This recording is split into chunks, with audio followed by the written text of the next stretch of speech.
እዚ ኤሪ 591 እዩ። ኤሪ 591 ንኤርትራ ከባብን ዓለም ናብ ዘገድሱ ዜናን ካልእ ኣገደስቲ ፍጻሜታትን ከምኡውን ባህላውን ማሕበራውን መደባት ዘቕርብ ዩቱብ ቻነል እዩ። ኤሪ 591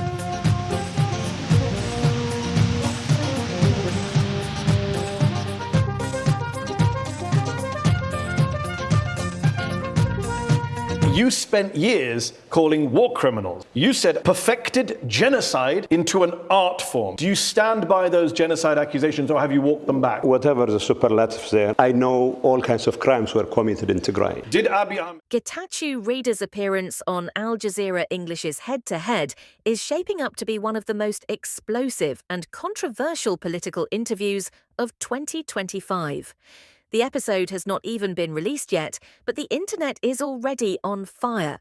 Snippets are circulating, reactions are pouring in, and the delayed release by Al Jazeera has only intensified the chaos.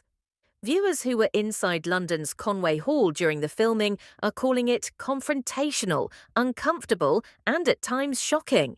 And everyone wants to know what really happened on that stage between Mehdi Hassan and Getaቸው Reda. From the very beginning, it was clear this was not going to be a soft or diplomatic conversation.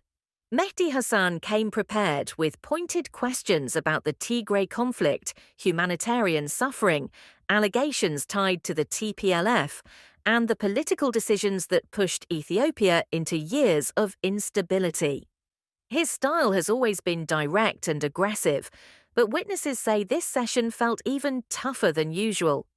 Every time Getachew Reda tried to explain his perspective, Mehdi pushed for specifics, demanded clarity, and challenged contradictions. It was the kind of high-pressure exchange that left the audience reacting out loud, and that energy has now spilled onto global social media. Short clips circulating online have already caused major debates. One video shows Mehdi pressing Reda on political responsibility, and viewers claim Reda looked visibly frustrated. Another clip shows Mehdi asking about civilian suffering and humanitarian blockades, and that moment alone became a trending discussion across multiple platforms. Supporters of Reda argue that he held firm and defended Tigray's position with dignity. Critics claim he struggled to respond to the intensity of the questions. The truth lies somewhere in between, but the arguments online have taken on a life of their own. The biggest twist comes from Al Jazeera's decision to delay the release of the full episode. This unexpected move immediately sparked suspicion and theories. Some speculate the network needed extra time due to the sensitivity of the topics.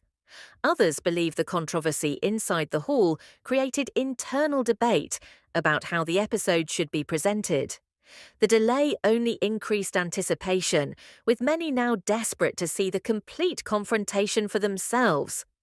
There is also rising discussion about whether Ethiopia's Prime Minister Abiy Ahmed would ever agree to a similar high-pressure English language interview. Many believe he would avoid the intense scrutiny that Mehdi Hassan is known for.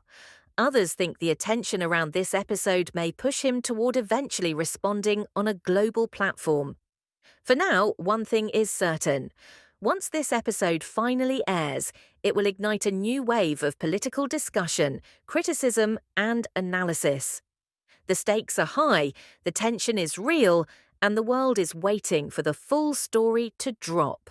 You're working with the federal government, that you spent years calling war criminals. You said Abiy Ahmed, and I'm quoting you, perfected genocide into an art form.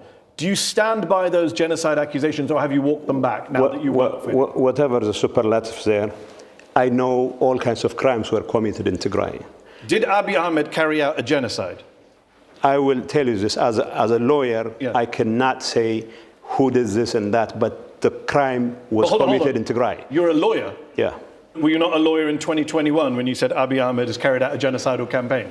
Yeah, I was Were a you not lawyer. a lawyer when you said Abiy committed genocide on the people of Tigray? I was a lawyer, and I was in the heat of a conflict that was claiming the lives of hundreds of thousands of people. So was it a genocide or not?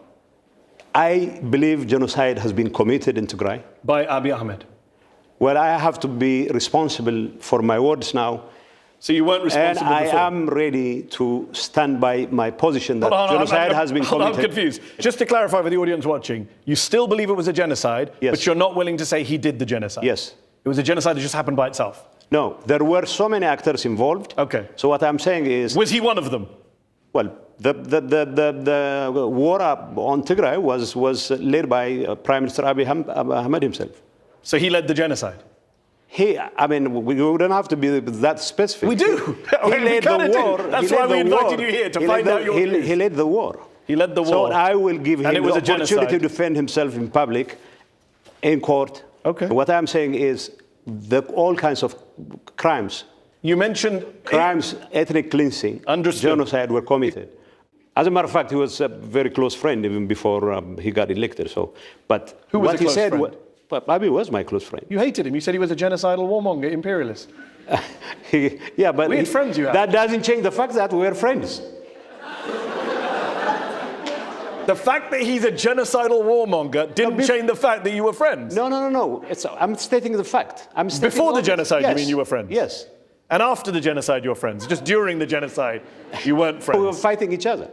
We're at each other's Yes, throats. and thousands of No. people... I mean, let's not belittle the whole idea of this genocide, whatever. What I'm I'm not saying the is, one belittling you. You're the one who said you used to be friends with the guy you accused of being genocidal.